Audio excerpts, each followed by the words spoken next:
balik lagi di Dunia Parenting bareng aku, Marcella Maria. Hari ini aku akan bahas tentang bahayanya bedak tabur pada si bayi. Jadi banyak banget nih teman-teman aku, terus saudara-saudara aku juga nanya, Nuku itu pakai bedak tabur apa enggak sih? Oke, jujur, Nuku nggak pernah pakai bedak tabur sama sekali sejak bayi sampai dengan sekarang. Hari ini aku akan bahas kenapa Nuku nggak aku pakein bedak tabur.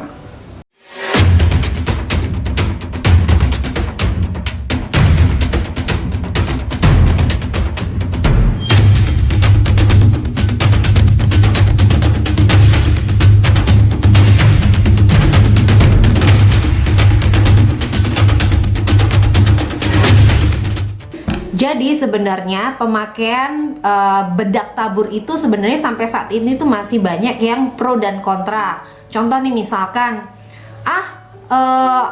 anakku pakai bedak tabur nggak apa-apa kok sampai sekarang. Atau kalau nggak aku sendiri deh contohnya. Dari kecil itu aku dipakein bedak tabur sama mamaku karena aku udah nanya nih ke mamaku, "Ma, aku dulu waktu kecil pakein bedak tabur apa enggak nih?" Aku bilang gitu kan. Terus dia bilang, "Pakai dong," katanya, biar seger wangi, katanya gitu, biar kelihatan emang baru mandi gitu kan. Tapi alhamdulillah efek ke akunya ya sampai segede gini sih, sehat walafiat gitu loh. Cuman untuk saat ini itu memang banyak banget yang menyarankan untuk tidak memakai bedak tabur, termasuk salah satunya adalah DSA-nya Nuku yang bilang kalau anak kecil itu jangan dikasihin bedak tabur. Kenapa? Aku sempat nanya juga langsung ke DSA-nya, dia bilang karena ada beberapa hal yang berbahaya efeknya dari bedak tabur. Nah, hal-hal inilah yang aku mau bahas nih ke kalian. Bahaya yang pertama, itu bisa terjadi gangguan pernafasan. Dikarenakan partikel-partikel kecil yang ada pada bedak tabur itu bisa menyebabkan sesak nafas, terus mengi, kemudian yang paling parah bisa terjadi asma. Nah, kenapa aku bilang ada partikel-partikel kecil nih ya?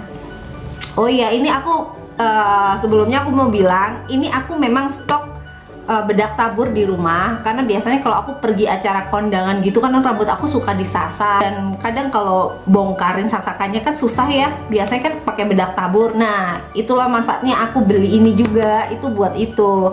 Nah, mumpung aku punya, jadi aku kasih tahu ini kenapa bahaya banget. Karena ini nih kalau kita giniin, tuh, ngeliat nggak?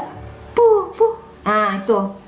Nah, itulah partikel-partikel kecil yang bahaya dan bisa menyebabkan anak kalian sesak nafas, mengi, bahkan sampai asma. Amit-amit ya. Kalau Nuku aja memang nggak aku pakein dari kecil ya, alhamdulillah sampai sekarang dia tidak ada masalah dengan pernafasannya. Lalu yang kedua, itu bisa menyebabkan kanker paru-paru dan pneumonia. Kenapa? Karena di bedak tabur ini ingredientsnya ini ada yang namanya talc, TALC. Jadi TALC ini atau talc ini itu mengandung unsur senyawa magnesium yang berasal dari batuan mineral yang dihaluskan. Dimana kalau misalnya setiap hari si bayi ini menghirup terus dari butiran mineral tadi dan akhirnya menumpuk di paru-parunya, itu akan menyebabkan kanker paru-paru. Jadi ngeri banget nggak sih pemakaian bedak tabur ini? Yang ketiga, bisa menyebabkan iritasi dan ruam kulit. Hah? Kok bisa gitu kan? Nah, kebanyakan memang ibu-ibu zaman sekarang itu kalau misalkan dia si bayinya ini baru mandi gitu ya, memang langsung dikasih bedak kan. Kalau misalnya habis dikeringin gitu langsung dikasih bedak kan, karena memang efeknya itu untuk melembabkan kulit, untuk memberikan rasa segar, bau wanginya itu keluar bener-bener bau bayi banget gitu kan. Nah, tapi masalahnya kalau penggunaannya salah itu bisa jadi iritasi bahkan ruam. Kenapa? Jadi gini, biasanya ibu-ibu itu kan kadang suka cepet-cepet gitu kan. Jadi kalau misalnya si bayi baru selesai mandi, terus dia keringkan badannya tapi nggak kering sepenuhnya, jadi mungkin di lipatan-lipatannya itu nggak terlalu kering ya airnya, terus langsung dikasih bedak nih. otomatis kan bedak ini akan bercampur dengan air dan akhirnya menempel.